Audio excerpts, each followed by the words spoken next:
Well, hi, good morning. Thank you so much for joining me in my shop. Today is October 7th, and the weather has changed dramatically here. Gray sky and all-day rain. The sun appears to be gone. So in front of me is a radio. Once again, I got no idea what condition it's in, and my hope is to get it operating today. That's a bit of a hope. We'll see if I can get there. Not finished today, but just to the point where I can operate it today. So let's take a look at this guy. Marconi. Well, that's a big name, but this isn't a really old radio. I would guess this is from the late 50s. Has a plastic cabinet. It's not metal, right? No, it's plastic.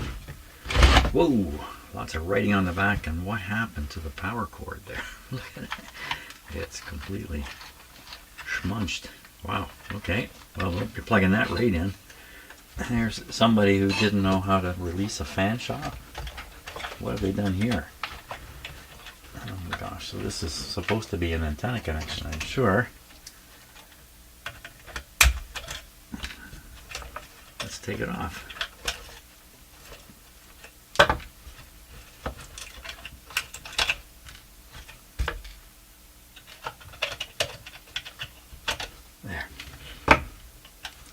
So it does have a fan shot type connector here. There's a wire in it that's going this way. So I'm going to guess that wire goes up and around the inside. And there does not appear to be an antenna on the back here. So it looks like it's relying on a wire. This back plate is held in with these rivet-like, I don't know, not rivet-like, but they're, you just push them in. For now, we'll just leave it because I think we can leave the back on and get the radio out and take a look at it. So it's a model 289 Canadian Marconi company. It's built here in Canada somewhere. Disconnect power cord before removing chassis from cabinet. Warning, any person installing or operating needs a license. Here's a guarantee. The guarantee under which this radio is sold does not provide for free installation of any service outside of the dealer's store. It must be returned to the dealer for free service within the guarantee, and the dealers are required to make a service charge for all outside calls. And a license in the different cities it came from here: Montreal, Halifax, Winnipeg, Toronto, Vancouver. What, they say they're building these all over the place, or parts and patents? I think it's just referring to where the patents are active. I don't know. Licensed only for the non-commercial reception of radio telephone broadcasting. Radio telephone. It's a little older than I thought. I would have put this in the 40s. Maybe it's a touch older. I think it's maybe even in the 50s. Okay, just two screws holding the whole thing together. Pull these knobs off here. It's a little tricky. How are you going to get a good grip on that?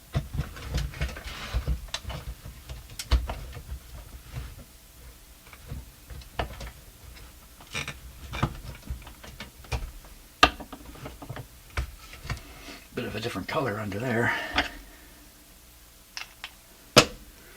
Okay. Square, looks like green Canadian screws here.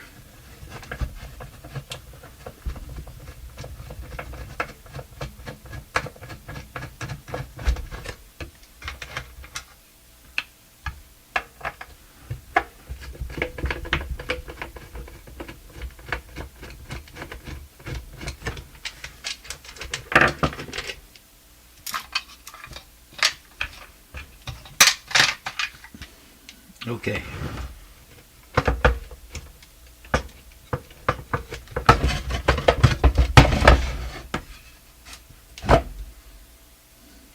So these rivets are going, or whatever they are, they're going into the cabinets. These have to come out. How do you do that?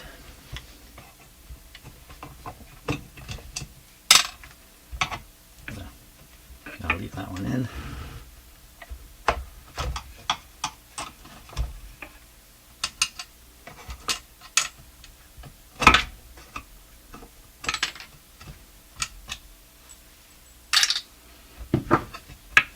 Wonder why they didn't use a screw for that. So this is just comes out like that. There we are. It's got its tubes. 1, 2, 3, 4, 5 of them.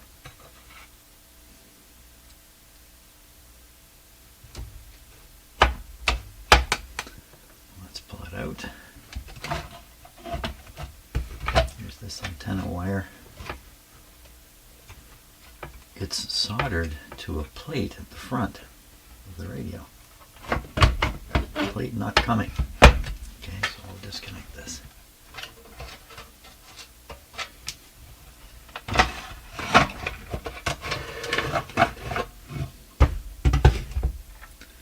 So you see this, this is metal. This is metal. But the cabinet is plastic. You can see the metal there, and they've soldered the wire to it, and this becomes the antenna.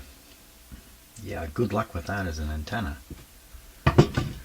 The radio's in good shape. Just looking everything over. Not much to see up on top. Speaker's not torn. It's got some things written on here. 271053. 271053. Somebody's written with a pencil. 271053. So 53 could be the year that somebody did something, and 2710 could be some kind of a measurement result. Maybe for the maybe they tested the tubes, and this is their attempt to write the result there. I like looking at this stuff and trying to figure out, you know, the story behind these radios, if there is one. So this one has the cutout in the cabinet to allow for the speaker shape. So you see that this part of the cabinet's been cut away, and in its place they've shoved a sheet of asbestos right through there, just behind the big capacitor. Oh yes, the big capacitor. And talking about capacitors, nothing's been done in here, so it looks. Oh, it's got a large molded one sitting here for some reason. All the rest are just your usual wax capacitors. Everything looks very good in here. This guy's probably got to go. Here's the cord. We're just going to cut all this away. It's stiff and cracky. I should put a cord on it, plug it in, and see what happens. I really think that's appropriate here. But what also is appropriate is me getting a cup of coffee. So I'm going to drink a little coffee, and then we're going to put a cord on and see what happens. Okay, got another cord. Let's just get this old one out of here.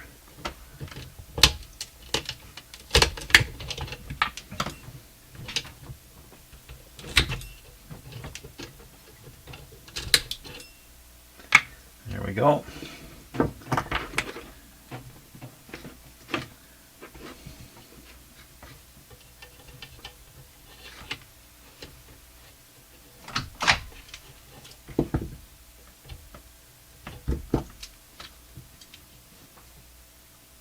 There's a cat in here with me.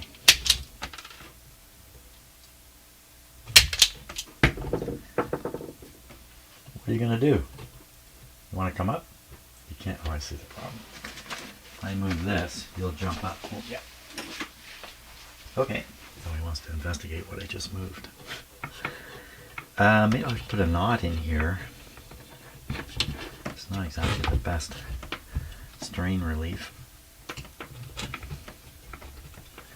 That's better than nothing. To start anyway. The thing about a knot is it puts a strain right in the plastic here, and the plastic will crack. Like it will literally shorten its life. But I'm not going to worry too much about it. I put that knot in the wrong spot.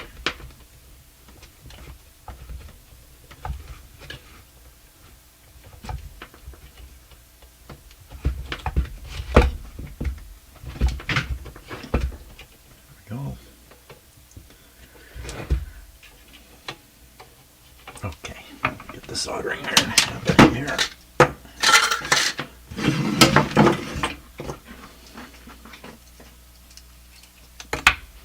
What are you doing down there? I don't know. You just missed his tail. He's disappeared under my bench. One of their secret cat spots. It's actually not so secret. Okay. What are you doing down there?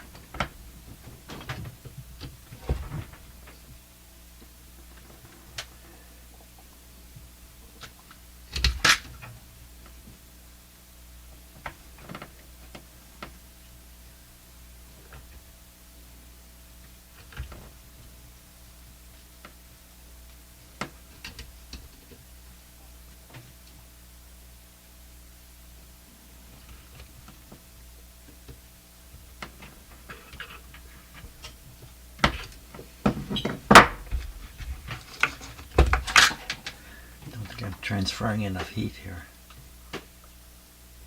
Put a little solder on it.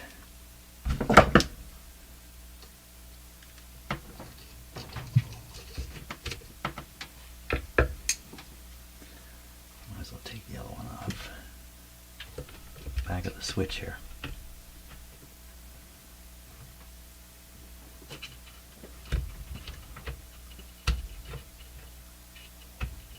Cat is very busy underneath this bench. What is he up to? There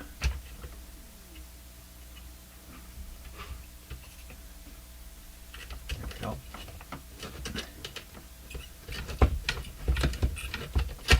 There. Okay. Now I'm putting on a non-polarized plug here. I'm not putting on a polarized plug or a three-pronger or something like that.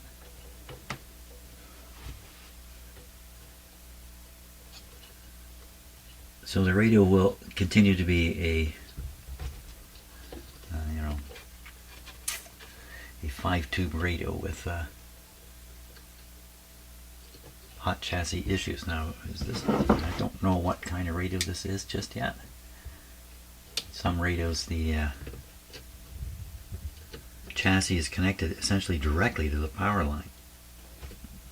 And then it's 50-50 which way you plug it in as to whether the chassis is at 120 or grounded. Other radios are not like that. They look the same, but they're not like that. They avoid involving the chassis directly into the circuitry. Don't know what type this is yet.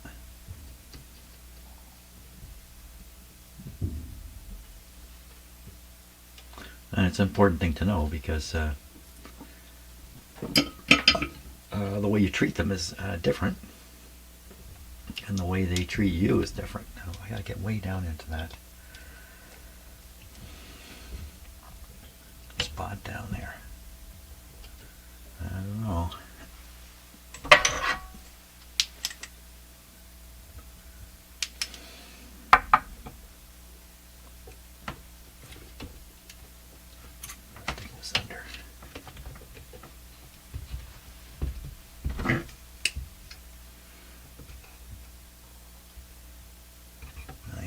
Not going to go through the little hole. We'll try and wrap it.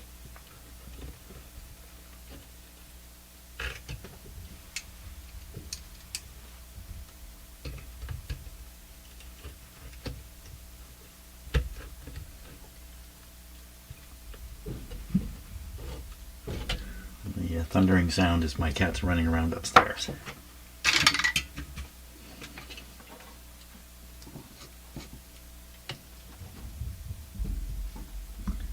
We have two cats that are actually brothers. We got them as brother kittens, and they play together a lot. Okay, I think I got that. Let's just check these. Sure that one's good.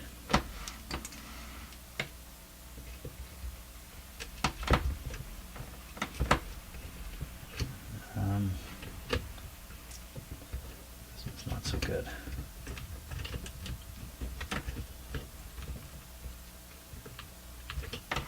More solder.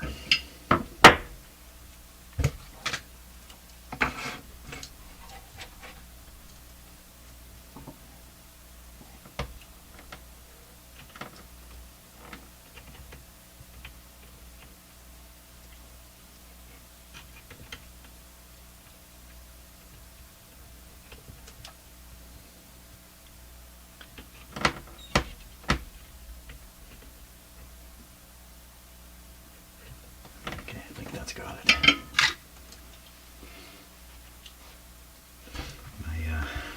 My magnifier's not here, so we'll use a different camera. We'll take a close look. Back in here. See, they throw a piece of cardboard on the back of the switch, and that's so the soldering you do doesn't lead to a problem. Now see look at this is kind of a clunky looking solder job there, but see the strands going around, they're going to go right around this piece of paper and touch the chassis there, and that will not be good. That would be lead to unnecessary excitement. And I'm going to try to cut that, and it's nothing but a bunch of strands, and they're all going to end up down through the radio. Maybe I won't cut it. Maybe what I'll try to do is shape it better.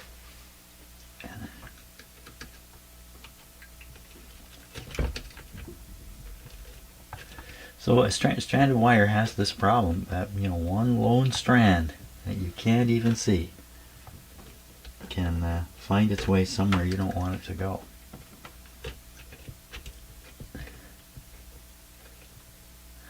That can be true some of these old plugs with screws in them. You screw in the wire, and it's a stranded wire. The strand can kind of come out and get around there where you can touch it. You have to look at those things carefully in these old radios. It's one thing to get a minor shock, it's another thing to get a full shock.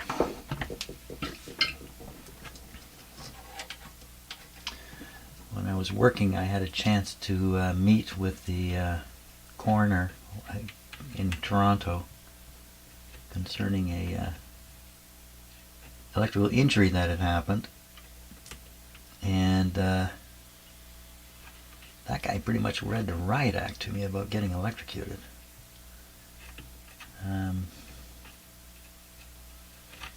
Okay. One of the things he said to me was, he said, "Yeah, have you ever had a shock?" Well, yes, as a kid I had quite a few shocks over the years, touching things the way I shouldn't have touched them. I'm not doing this work, but just living my life, you know, grabbing cord in the outlet and getting a shock and stuff like that. He said to me, every time you get a shock and you live, you're lucky. That's the only reason you're alive. Because if you get the shock at a certain moment in your heartbeat, it can stop your heart. Yeah, this is coming from a coroner, so it doesn't sound true to me, but that's what he said. And you know, every year in the city of Toronto, a couple people die from electrocution that you'd be surprised about, like the lawnmower thing, you know, that kind of stuff. People die from that stuff. So the 120 volts here is a serious thing. People have died on 50 volts. I don't know the circumstances, a long time ago. That's why the telephone system was designed to be 48 volts, to stay below the 50 volt kiloya limit. So that way they believed at 48 volts you couldn't get a deadly shock from a telephone. But then when the telephones ring, they use 96 volts to ring your phone back in the day. What am I doing here? I'm packing up like I'm going home. Okay, so we have this cord in, and we will try this radio. Now almost certainly all it's going to do is hum. And I'm not just going to plug the, put it on top of this stuff. I'm not just going to plug this in the wall. I have ways of preventing the worst from happening.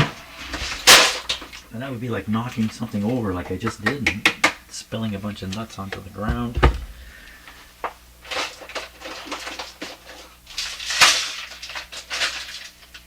Okay, lucky me. Nothing spilled. Okay. So there's a couple ways to restrict electricity coming into a project like this. One is to use a device of something called something. This is one of them. So what this has, big knob on the front, I turn it up and down, and the voltage here goes up and down, mostly down from 120 volts. So I can control the voltage that arrives at the radio by turning this knob. But I tend to not use this guy very much. I tend to rely on these two light bulbs up here. These are incandescent light bulbs. And what I can do is I can force the current that's going to flow to the radio through those light bulbs on the way. And then the white bulbs, the light bulbs, yeah, white bulbs, the light bulbs then restrict the amount of power in the whole system, really, but the amount that gets to the project. Now the reason is, what if there's a total short circuit in here? Well, our houses have protection. I've got circuit breakers here. Don't we really want to rely on that, especially if you've got some circuitous thing through equipment? It just may, whatever fault happens, may not draw enough current to operate the breaker in your house. And then you have a perpetual fault, and then you have a fire. So that's a little scary. So on that basis, there's a breaker in here. There's a fuse right here. And of course I have my house breaker too. But the main thing is, when I turn the power on, you're going to see this. And I'm dwelling on this because I'm suspect maybe you've never watched one of my videos before. You don't know much about this. I never know who's watching these. It's everything from much more qualified engineers, much more qualified than me, all the way to people dreaming about maybe I should fix an old radio for fun. So I got a whole range of people watching these videos. So I'm dwelling on this because there is definitely a danger here, and what I would say about it is you need to read up on hot chassis problem. There's some good write-ups. There's all kinds of good write-ups on the internet. It is a bit of a confusing issue because it's hard to make it go away with a non-polarized plug. So that's important for you to do if you're new to this game. You think a small radio is going to be safe. You see, this radio has no transformer, no power transformer anywhere. That's what makes it so cheap. But because of that, certain dangers show up in these radios with the chassis being electrically hot. So enough said. Because I'm using this and another one behind it, isolation transformer, there's no relationship between the electricity that's flowing in my project here and the earth I'm standing on. They have no relationship, so I cannot get a shock to earth because of the isolation transformers in it. So it's just saying a little bit about what I'm doing to keep things safe. For me. Safer. It's never safe. I mean, you can isolate this thing all you like. You can still get a shock by touching two things at once. So over here is my very fancy but not so fancy control panel. So this switch turns things on in terms of this bench plug, and this switch directs the power. Flick it down, it goes through the light bulbs. Flick it up, it goes past the light bulbs. It comes straight from the Darlington nuclear power plant straight into this radio. So just take a moment. Okay, good thing to do here is to practice a little bit. So we're going to turn it off because we want to know the off switch will work. And I use my bare hand and I grab this control. In my mind, I'm just putting my finger right on the chassis. So that's a danger right there. That's what the isolation transformer is for. That's why I'm wearing slippers with rubber soles. That's why I'm standing on a rug with a rubber mat, and the rug is on, as you can see, it's on a tile floor and then concrete below that. So I'm not standing on bare concrete with damp socks. That's not what I'm doing here. I would never do that. So just, it may not be apparent, but I do a number of things to try to keep myself safe. I've been doing this all my life, still here, despite what the coroner told me. You know what he did? He pulled out a binder of news stories he had collected over the years. This guy was late in his career. And he flipped through, he goes, I want to show you something. I see all these news stories going by of people being electrocuted. And he stops. And he says, see this one here, this woman lost her third husband who had a heart attack in the tub. And so I collected this story because when I read it, the first thing I thought was, she killed him. She electrocuted him. And then he literally does this. He looks this way, he looks that way. He goes, you want to kill somebody and there's no evidence, electrocute them in water. Well, I shouldn't say that. I shouldn't have said that. Strange guy. Lots of photographs, big photographs on the wall of accidents that people have died in, and oh my God, it was in this great big open lab with things he was examining. One of them was a, oh, I hate to say this, so it's a blood-stained jackhammer that had killed somebody with electricity. And I won't go into the story about it. He told me the story. I won't go into it, but yeah, you want to get straightened out? Go spend a little bit of time with a coroner. That'll do it. Okay, I've delayed turning this on as long as I can. So we're going to apply power. It's going to go through the light bulbs. The switch is off, so nothing should happen, but you'll see this meter pop up over here. Maybe. Okay, so the meter's popped up. This guy will tell us how much power is voltage is reaching the radio, 112 volts. So we know it's being energized, but the switch is off, so nothing's happening. Okay, so we're going to cut the power. I'm going to turn it on here. Then I'm going to engage the power. When I do, I've got both lights in. I'm going to just have one light bulb operating here. So all the power is going to go through this light. What should happen is, if the radio is normal, the light comes on fairly bright, but fairly quickly dulls down. And what's happening is the heaters are heating up and their resistance is going down. So first there's a rush of current, more or less, and then it quickly settles down. And the tubes heat up, they begin to conduct. And when they start conducting, the radio draws more power, and the light will start glowing up again. So turn on the radio, light goes up, comes down, and it'll start going up again, and as it does, the speaker usually comes to life. What I expect to happen in this radio is a couple different possibilities. One is, as soon as you put the power on, it hums. That's the end of that. Another one is, we put the power on, the light goes down, and as the light comes up, it just hums. That's almost certainly what we're going to find here. And that's enough of that, once we do that. Okay, are we ready? Volume up a little bit anyway. Through the light bulb. There it goes, down, down, down. Now that also tells me all these tubes are operating, because they're all in series. The heaters are all in series. You know what I did not do? I did not make sure these are the right tubes in the right place. You might think, why would you bother that? There was no hum. Speak of the devil. Here's the hum. So we don't need to hear any more of that. That's enough. Okay, so that was a very, very good test. It proves the speaker works. It proves the radio is, sort of suggests the radio is actually working. Shows the output tube is working. So that's actually a very, very good result. Plug.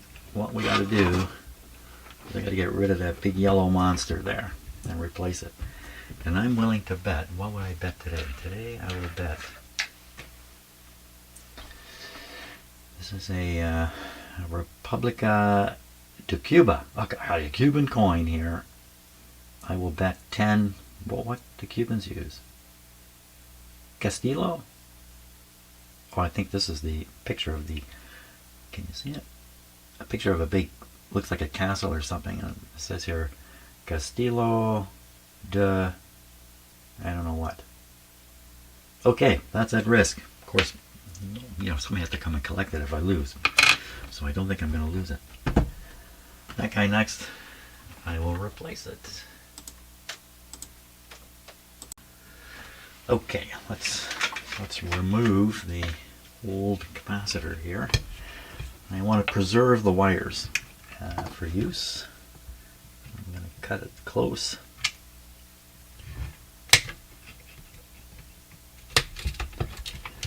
And the black one back here. Sometimes there's 3 red, often just 2. This one's just 2, and I can read the values right here, 40 and 40. And I'll be replacing this with 2 47s, which is almost the same. A lot of these are riveted in. This one's screwed in, so I can actually unscrew the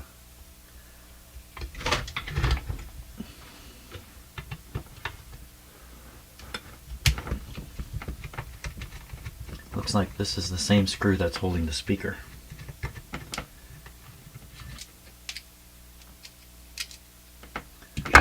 Wire Canadian screw is so wonderful. It's a Roberts screw. Yeah, didn't quite work there. Can't turn it upside down. And that's a demonstration right there of how to lose track of a screw.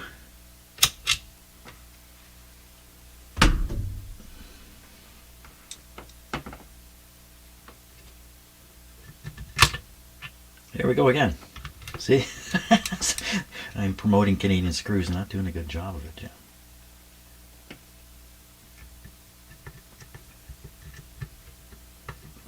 The story I heard was China, when it was developing 15, 20 years ago, whenever they wanted to standardize on screws, they looked at these Canadian square head screws. But I don't think they went that way. Made in Canada. Seen lots of those. Now this could even be a replacement from the original. We don't know. Okay, so this wire is not getting any longer. These are really stiff. These are really, really stiff. And this black one. So the black one actually comes over. I got a fair bit I can pull on it. So I'm trying to get these wires closer together because I know how big the new capacitors are. And this black wire is not gonna, it's caught under these components, otherwise it would come all the way over. Okay, let me grab the new replacements here.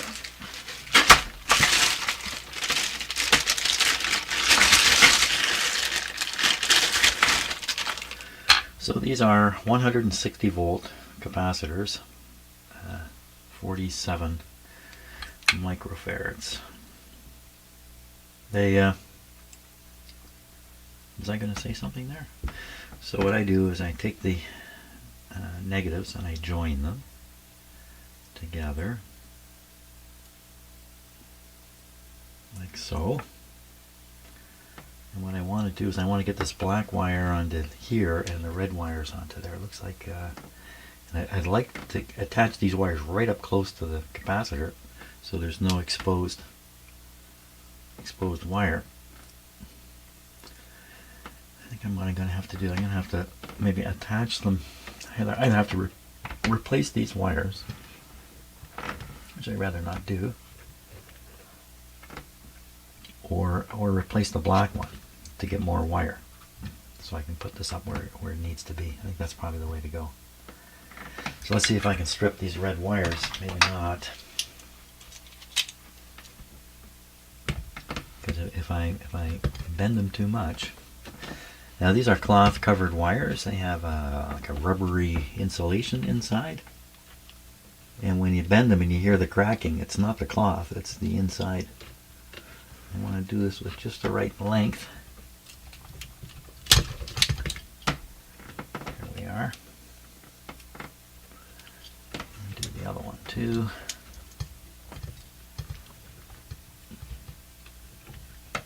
That should do it.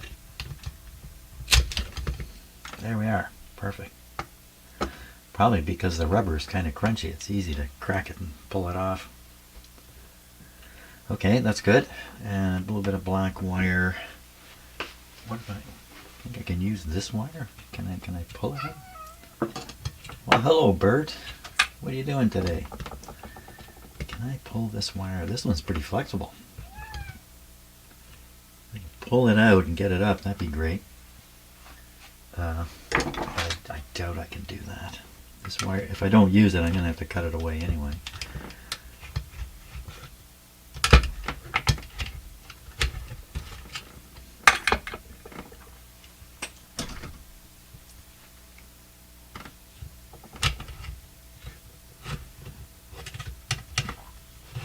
This one is surprisingly flexible compared to the other two. I would think they'd all be the same. So I get that all the way over.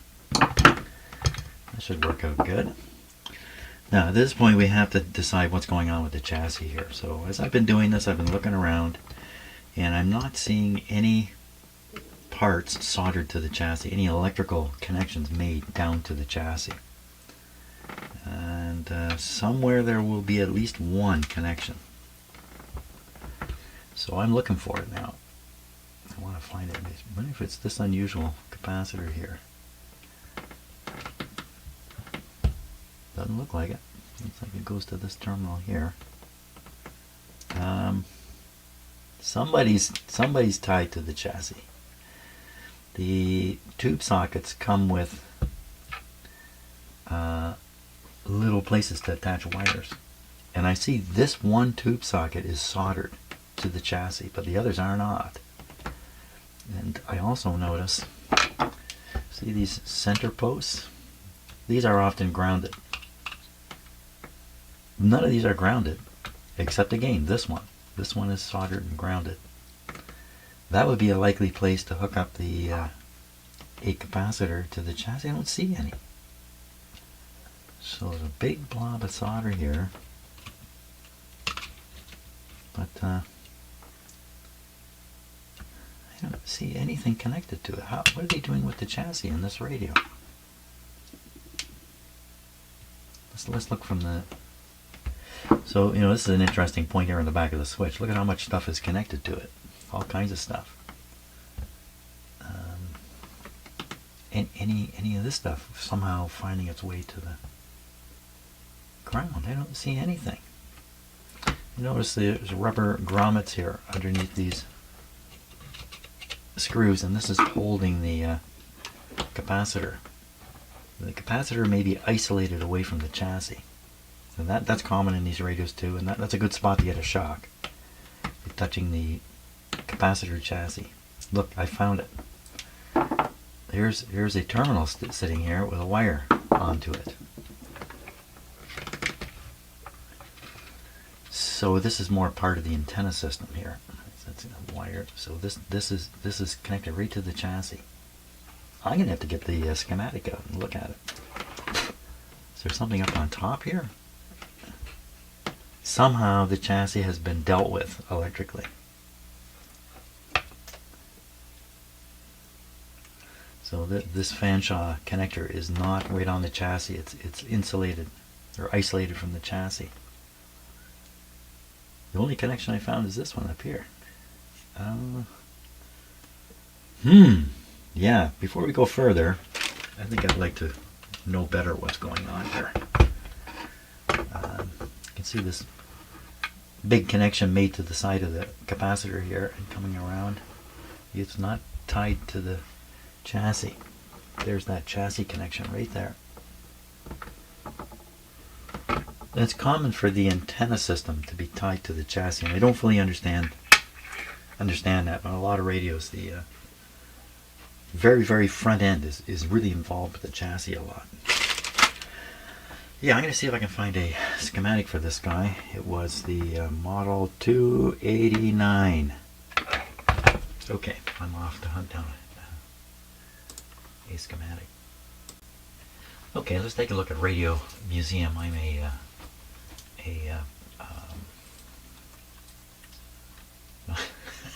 member.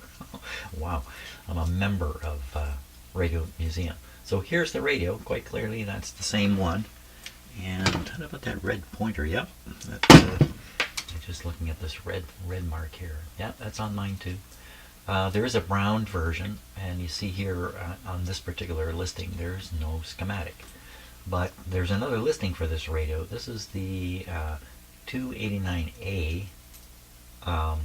Okay, there's a 289.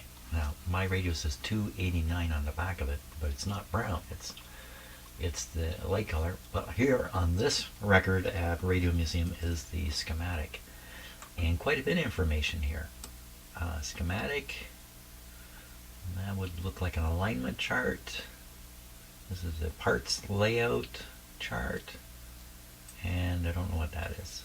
And the combination page. Okay, we're going to take the combination page here. And I'm going to blow that up on my computer after I save it. Why am I making you watch this? I don't know. Let's just put it here in the downloads for now. Okay, I want to pop it open so it's in the browser. So let's go here, dragging it through my computer here.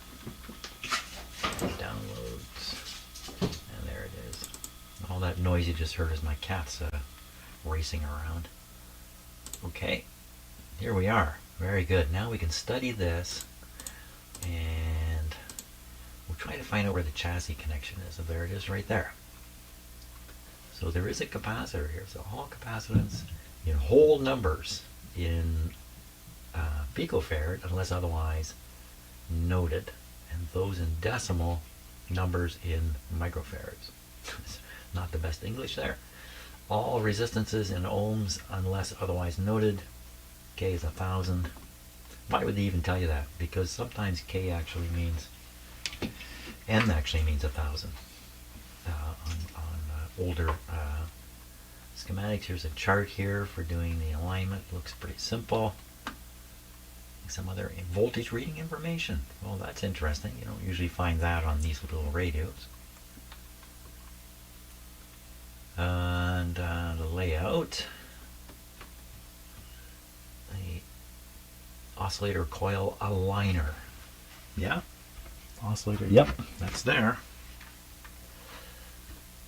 And then we have RF trimmer and a oscillator trimmer, and ooh, what's this guy over here? Another one over here. Okay, just looking everything over, I can kind of get a grip on. Let's go back to the schematic and look at. Now I've got to find this guy. But this tells me how they've done this radio. So in this radio, the chassis is isolated away from the circuitry by this capacitor. In many of these radios, there'll be a resistor in parallel with this, but there isn't one here. The idea, as I would understand it, is to drain away signals that will that the chassis will pick up. The chassis will become an antenna. It will pick up signals not only out of the space, but right out of the radio itself, and convey those signals around and basically mess up the radio if you don't do something. So what they do is they connect the chassis to the B minus line here with a capacitor. And why not just put a wire across? Well, as soon as you put a wire across, it will still work. Like it'll still, stop the problem of the isolated chassis, but it'll introduce a shock hazard to anybody who touches the chassis, depending upon how the plug is in the outlet and how lucky you are in life. So if this is a really leaky capacitor, then it's like having a resistor here, and you're reducing the isolation of the chassis and increasing the shock current level should you somehow get a shock. How can you get a shock? Well, playing around with the antenna is one way, for sure. This is what I found so far. I found this connection. And you see this coil is really not involved with the radio at all, except they've done this. Now it's a little bit surprising. This is a very small capacitor here, 3 picofarads.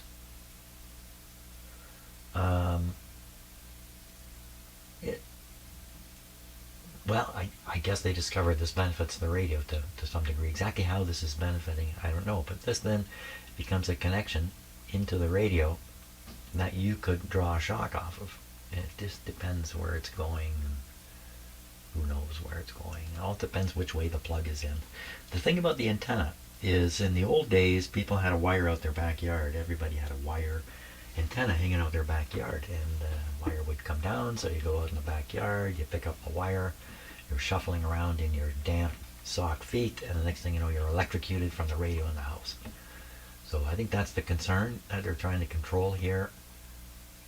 But this is right to the chassis.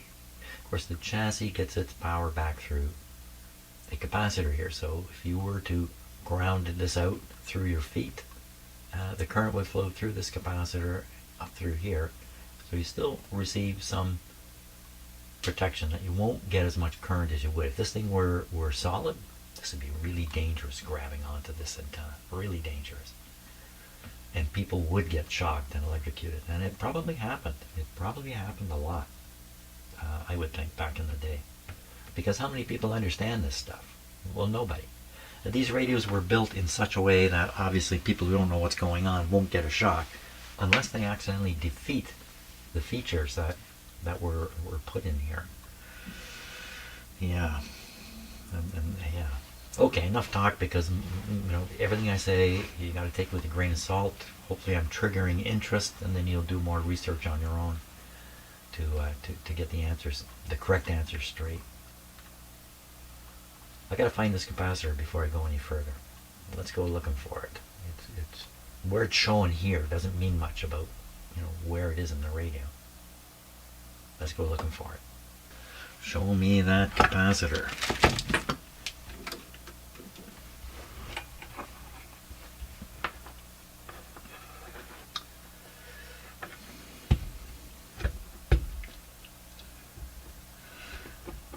I found it already. It's this one. So it's coming off this busy connection on the back of the switch and going down, not to a tube terminal, but to a terminal that actually is on the bracket of the socket, I guess you could say. This one's not soldered down, it's just riveted. Those rivets can lead to trouble. They took the time to solder it down here. So I'm surprised they didn't solder it here also, knowing that they're relying on this tube bracket to provide the chassis grounding. So this capacitor is the lifesaver. It's a lifesaver as opposed to connecting the chassis directly. Okay, so I know what's going on now. I'm going to continue on with the installation of the capacitors here. We'll get that done, and then we're going to turn this radio on and see if it doesn't actually work with just doing this. Okay, but I won't make you watch this part. I'll just put them in there. Okay, let's take a look at this arrangement here. It's got the black wire coming along connected to the joined negatives, and the two positives are on the two red wires. This is loosey-goosey here, so before I'm done I'll have to somehow steady this up a little bit, because turn the radio over, parts like loose parts can drop a bit, maybe touch something you don't want them to touch. There's no metal bottom plate for this radio, so actually if they come down, what are they touching? They're touching a plastic cabinet, so it's not a big deal. It's really not a big deal. Bigger deal would be for it to contact the chassis, and that's not going to happen. Not going to get there. So I think that's good. We're going to try them again. Now, yeah, it's full of bad. Well, we don't know. We don't know that they're bad. We can guess they're not as healthy as they could be. Okay, so we'll turn it off again. Go in now. This time we'll put it through the dim bulbs, of course, to start, because I'm working right on the power side of things. If I made a mistake, now, I could have introduced a complete short in the radio. Maybe it's possible. I'm skilled enough to do that. I think I've demonstrated that in the past. So I'm just straightening up my bench here a little bit, because I like to do that just before I energize things. As a bit of a rule because you're going to turn something on. Like I had this happen the other day. Right? Turned something on and things went wild and unexpected, and I just lost it. I lost it here. It's a simple matter to reach over and off the power, but you think I could do that? No, I lost it. Jumping all around. So the more junk you got on your bench, the more jumping around you're going to do when something happens. And maybe you're not going to. I finally did hit the switch. There's a switch. And stop the conflagration, but I went into a panic. You think you're not gonna, but okay, dead guy. Away you go. Switch is off. Power's on. Nothing's happening. Perfect. Switch is off. Switch is on. Volume's up. We'd expect the same thing. The dim bulb lights will come on. This one will come on. This one's loose. Come on. Do the same thing. Up, down, back up. Only this time when it comes back up, we're going to hear a radio. Oh, there's no antenna. There's no antenna. You know what? I'm going to stick an antenna on this guy. Give him some kind of chance. Give him a chance. unfortunately, I'm going to have to run and turn on this antenna. So I'm just going to clip one lead, the live lead, if you like. Let me just stick it on this Fanshawe connector here. Mr. Fanshawe. Okay, I got to run and flick a switch here. Okay, let's see. Hey, my coin wager is that the radio will actually work with the old capacitors in it now that I got the hum out of it. We'll see if any of that's really true. Radio's off. Power's on. Everything's normal. Power off. Radio on. Volume up a bit. Here we go. Dim bulbs to start. My wife made this for me. Years and years ago. 1982, I think. With reduced voltage, it takes a long time for a radio to come to life. But we're going to keep it down here. 99 volts. Here we come.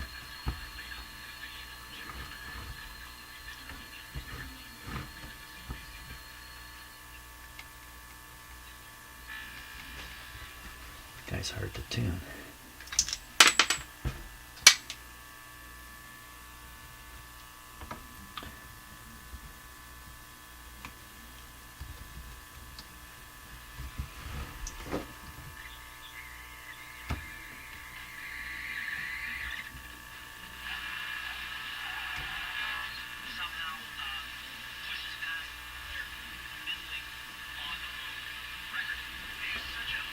Sounds very, very tinny. It's not in its cabinet, so the speaker's going to sound a little tinnier.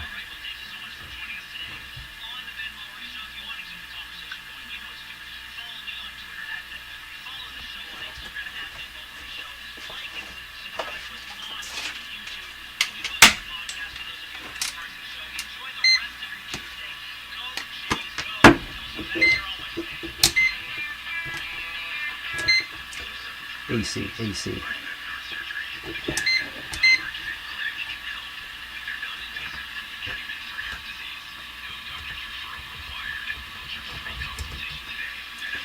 Now this is not a grounded radio, and I did not connect. If I hook this up somehow, it would become grounded. But right now it's floating, except for this wire. What's on the chassis relative to ground? 50 volts. So that would be normal. So if I reverse, I will do it. I'll reverse this. Oops, there, yeah.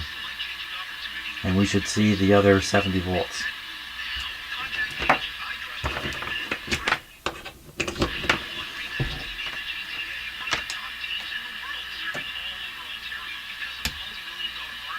$40. That's kind of weird, isn't it? Oh, because it's only being fed with 90 volts. So 50 and 40 gives you a 90. So that's an indication that capacitor is doing its job. The meter is not drawing any current. If we try the same measurement with an older meter, a poorer quality meter, which I'm going to grab. So this is an older meter, but it's actually a fairly high quality one. The thing is, this meter will draw more current during the test. Let's try it out. Let's see if we get the same reading. So we'll put this in here, put that in there. I'm going to set this to AC volts in the red here. 250 volts. Maybe it will get the same reading, maybe not. This is not a terrible meter. This guy's ohms per volt is volt ohms. Add something. I don't know what it's saying there. The print's too small. I can't read it. Okay, so same test. I'm going to ground one lead and the other one at the chassis. See what we got. Okay, I'm going to ground this here. And here. Oh my gosh, how am I going to read that? Okay, I put on the 50 volt scale.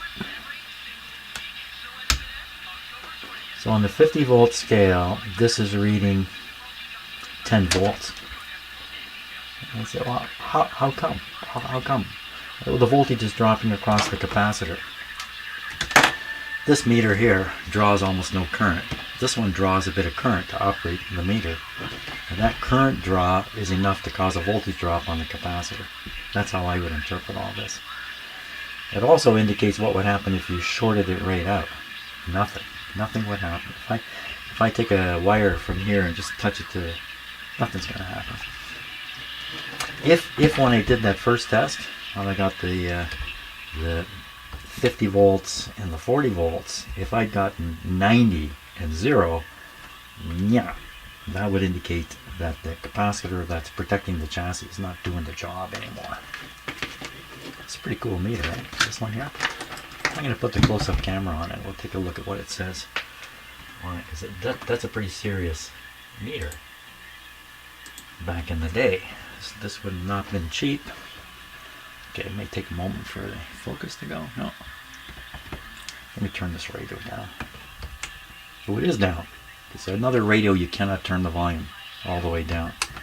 Then I will turn it off. There.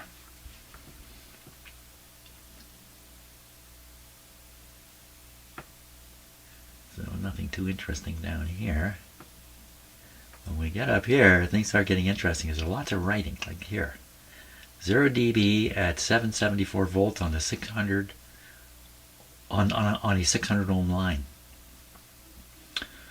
So you can see the decibel scale right at the bottom there. Model CT500. Oh, there's the ohms per volt down there. What's that say? 20,000 ohms per volt. 10,000 ohms per volt AC. So this is a pretty good meter. 20,000 ohms per volt is pretty good. A lousy meter like a battery checker is 1,000 ohms per volt. 1,000 ohms per volt meter probably would have showed almost a 0 voltage on that test we did. So the 0 is not quite on the 0, but that's okay. Over here was this interesting table here that I couldn't read. Add decibels. Oh, okay. Okay, that's what that is. So not a bad meter. The really lousy meters are not even going to give you the ohms per volt reading on them because they're embarrassed by it. Now, didn't I have a really, yeah, no, I thought I had a really crummy meter in here to mess around with in situations just like this. But I think, you know what, I think it's in another part of the house now. Yeah, I don't have it here. Showing the voltage coming from a small solar panel I have stuck in my window. So, okay, so I think for today we're going to call it quits here, and tomorrow we'll just do the general. What should we do? I mean, I think it's working. Well, there's a few tests we should do because some of these capacitors are a little more critical than others. We'll do a couple tests. Maybe that'll probably end up removing one of these anyway and testing it, and then that'll probably prompt the replacement of the remaining ones. That's probably where this is going to go. But amazing, eh? How little you need to do to make something like this actually work. It wouldn't always work, but great. Okay, let me start cleaning up my bench. Thanks for watching, and we'll see you tomorrow.